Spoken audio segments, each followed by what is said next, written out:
Nova Scotia, as I said before, is 8,000 to 10,000 years old when the glaciers retreated. And as they retreated northwest, they left piles of dust behind, called drumlins. And if you look to your right or to your left, you see these wonderful hills. These hills are called drumlins. And the Sackville River formed at the bottom of those drumlins. The Sackville River is 40 kilometers long and commences at Mount Uniacke in East Hants and flows 40 kilometers all the way to Bedford Basin. Traditionally, believe it or not, the Sackville River went all the way to Sackville Head. There was a beautiful lake called Bedford Lake, which is now called Bedford Basin. So over time, definitely, things have changed. The water was pristine. We had over 15, 16 species of fish. Today we have 13, wild Atlantic salmon, speckled trout, Gasbro, American eel, to name a few. One of the best stories I like saying was told to me by a very nice man by the name of Ed Groves. Ed Groves was a young fellow just after the war. Him and his father was canoeing on McCabe's Lake in 46, 47. And they came upon an island. We called this island Caribou Island. And he turned to his son in the canoe and said, listen, you'll hear something that you'll never, ever hear again. And I'm not doing it the way Ed did, but boom, boom.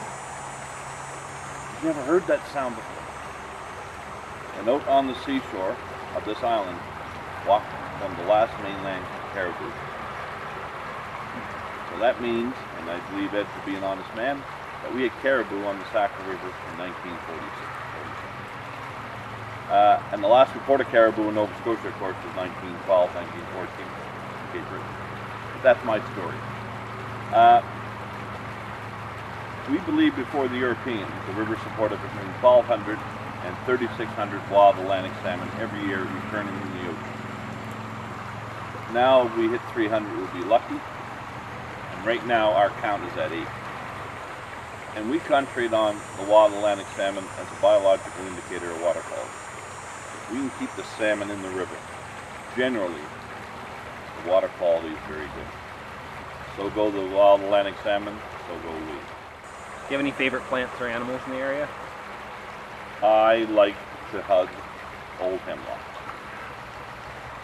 When you come for your walk today or tomorrow, you'll see there's some beautiful old growth eastern hemlock, which is the main tree of the Acadian forest.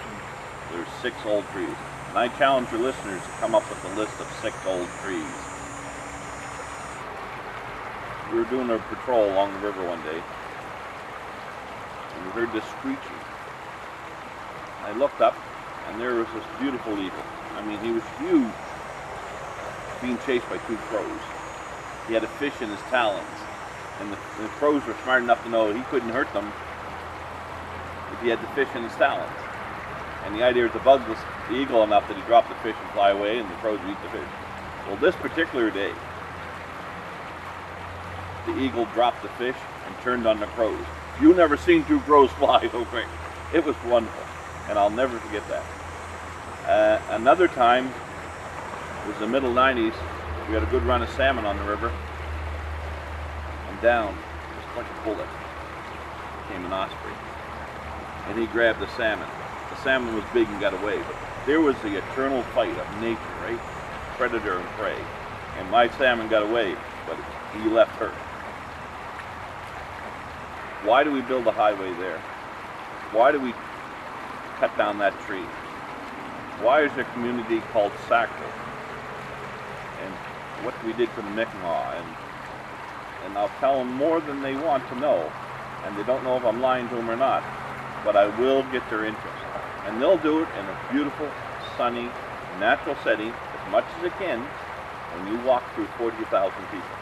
And that's how many people live in Sackville and in Bedford. And they'll be amazed that in the middle of the 3rd largest city in Nova Scotia, we have a beautiful natural river, which highlights the natural history and the most important part of our community, the river, and how we're tied into it.